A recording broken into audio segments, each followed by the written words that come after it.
All right, honest book review about the Let Them theory by Mel Robbins.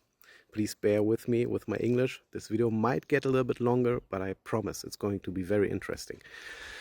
So all in all, I think the book is well written. I had the Kindle version. There was a typo in it, but who cares? Let them. Now, it's very obvious that she wanted to reach a very big demographic.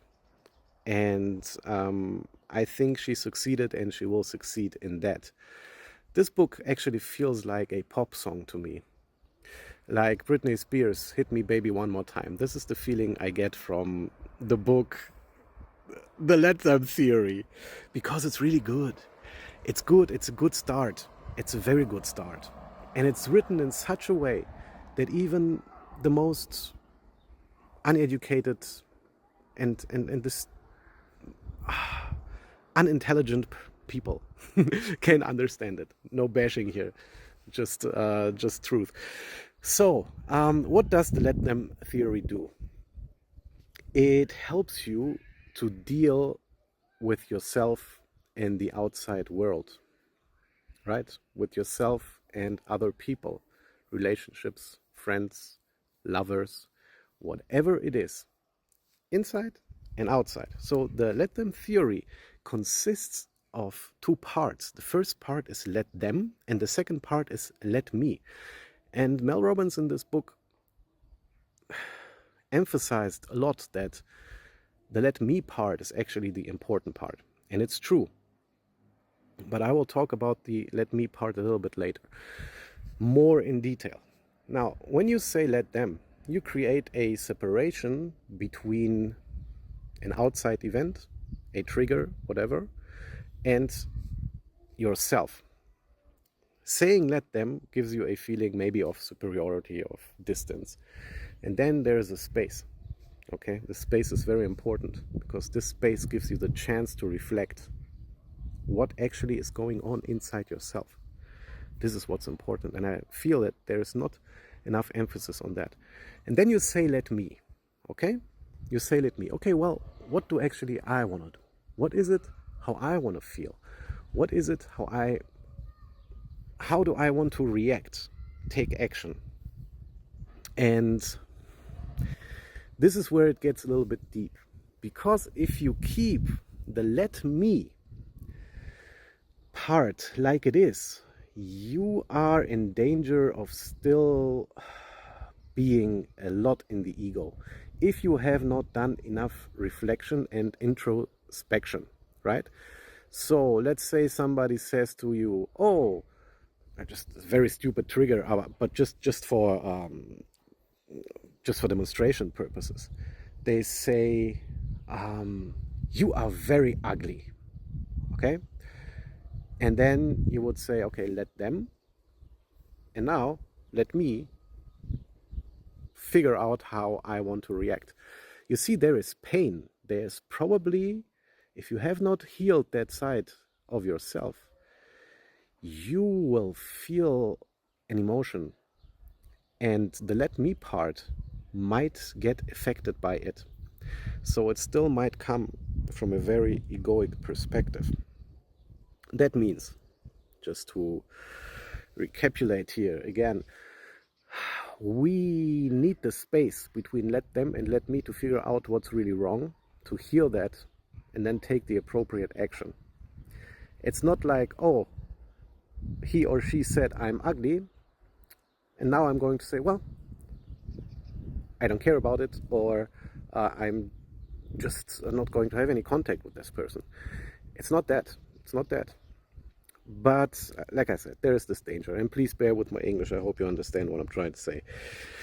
Now, what I think, what Mel Robbins also says is that when we say let me, we can choose our thoughts, we can choose our feelings, and we can choose our actions. We can decide how we want to think, how we want to feel, and how we want to react.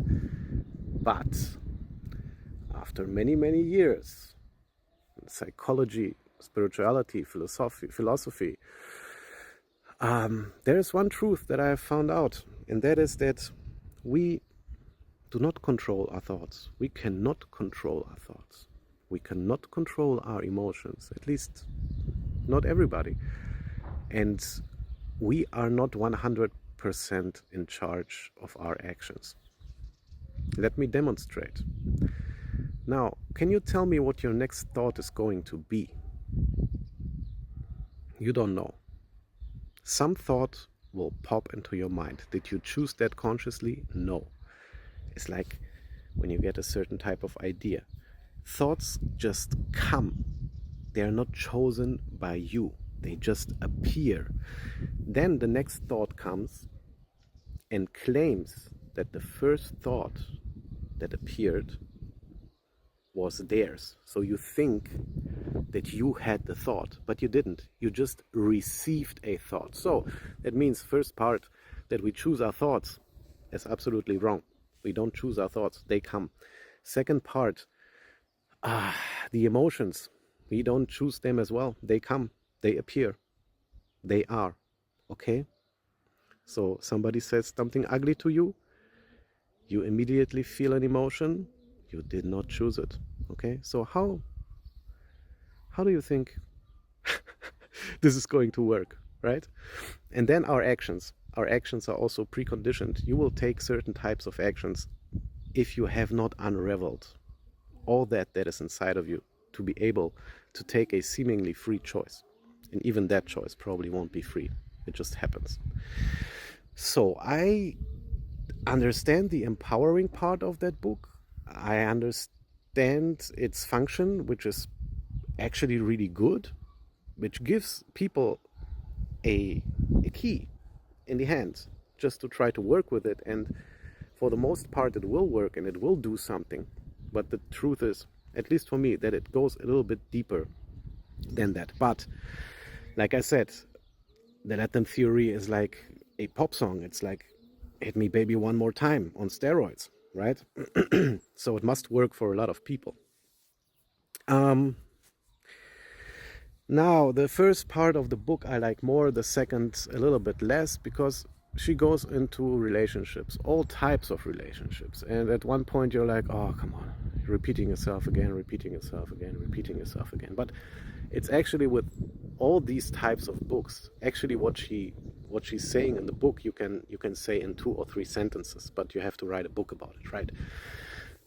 So it's a bit repetitive, and what's missing is how you use her way of the Let Them theory with children. She mentions that she has a whole appendix, but you have to go to her webpage and then you can read about the children. It should be included as well. That's what I think, at least, because not everybody wants to go to the webpage.